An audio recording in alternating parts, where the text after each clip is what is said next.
Hey, what's going on? Coming at you from Chicago, Illinois. So I just have a quick article here, and then I'm just going to reflect some of my overall viewpoints. Okay, so this article here is from usatoday.com.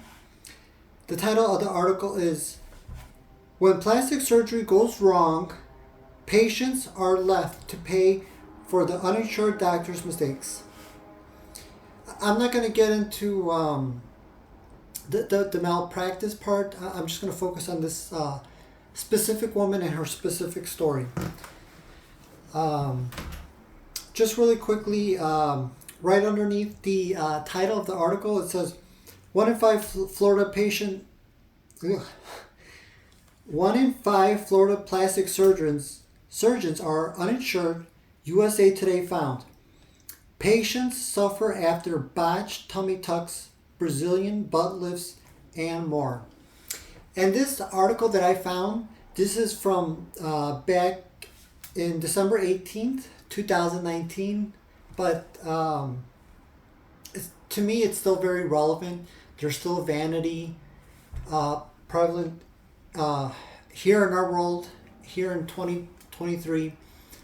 And people are still doing these risky procedures, all in the name of, again, vanity. We live in that, it's all about me society, and people are, obsessed, and they follow these individuals on Instagram and other social media platforms, and they want to model these people, and sometimes, it comes at a cost. So I'm going to start here with this article. It talks about this woman, Nyosha Fowler.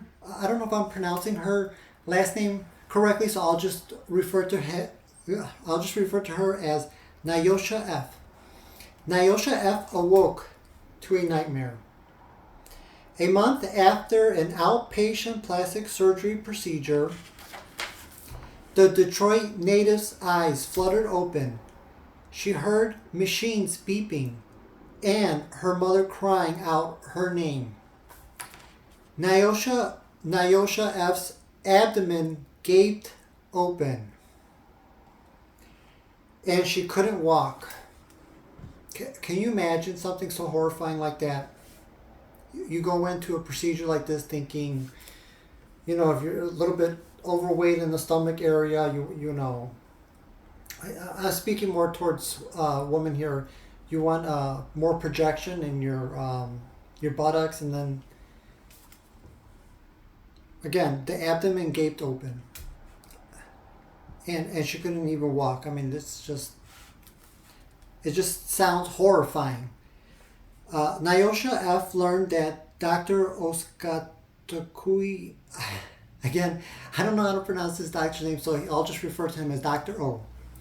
Nyosha F learned that Dr. O had accidentally punctured her bowels during liposuction and injected fat into her sciatic nerve during a Brazilian butt lift at Spectrum Aesthetics in Florida. Wow. Again, it's just horrible.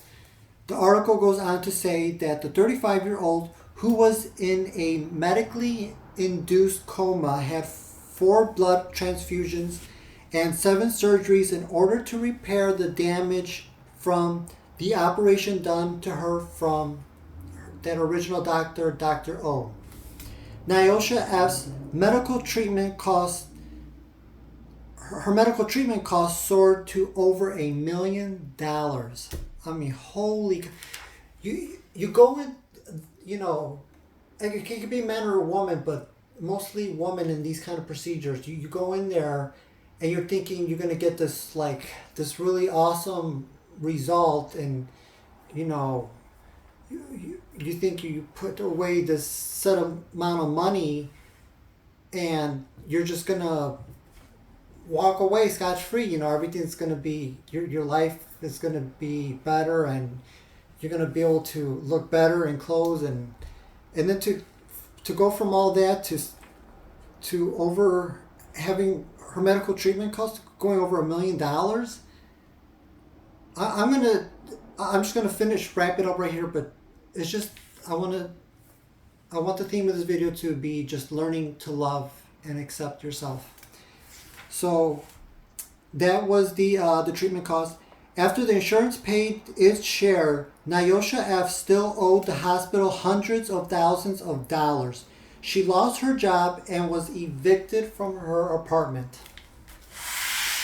I mean, holy cow. Reading this article, it almost leaves me at a loss of words. Because this was not,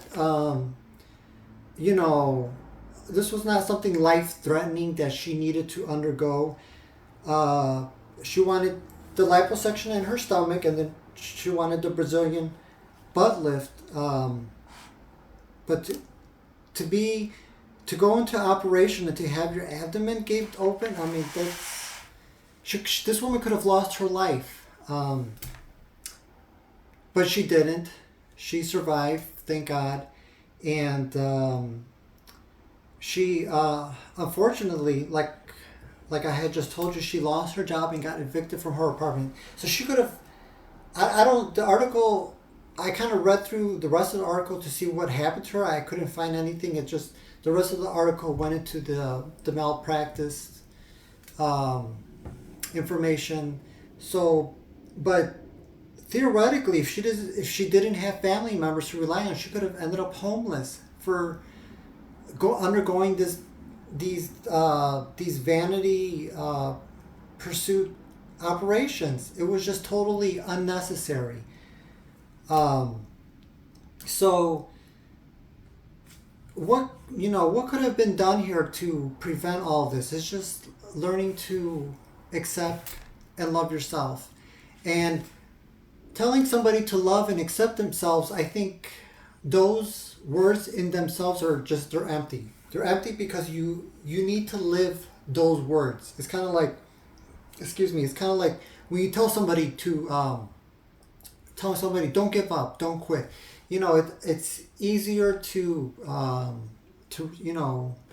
read that in a book, or to have somebody tell you a motivational speech or talk, but it's not going to do anything until you get off your rear end and actually do it. I know making these videos, sometimes I don't always want to make the videos. Sometimes I would rather just be exercising, or maybe reading a book, or doing miscellaneous things. But I enjoy it. This is like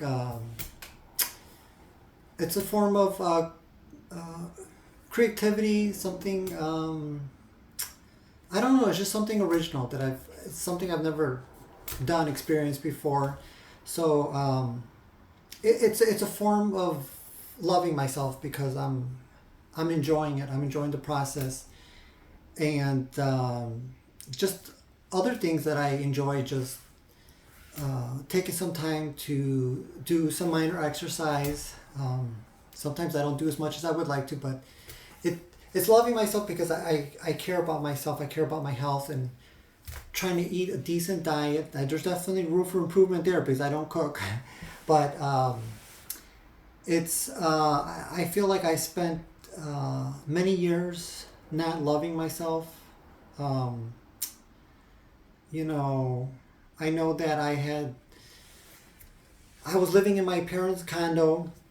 At the time, I thought it was just so, it was so awesome, because I was living in this dump of an apartment, where it was just like a 2-floor apartment. I was living on the second floor, and then there was somebody underneath me, and the person underneath me would sometimes be blasting music at 3 o'clock, wee hours of the night.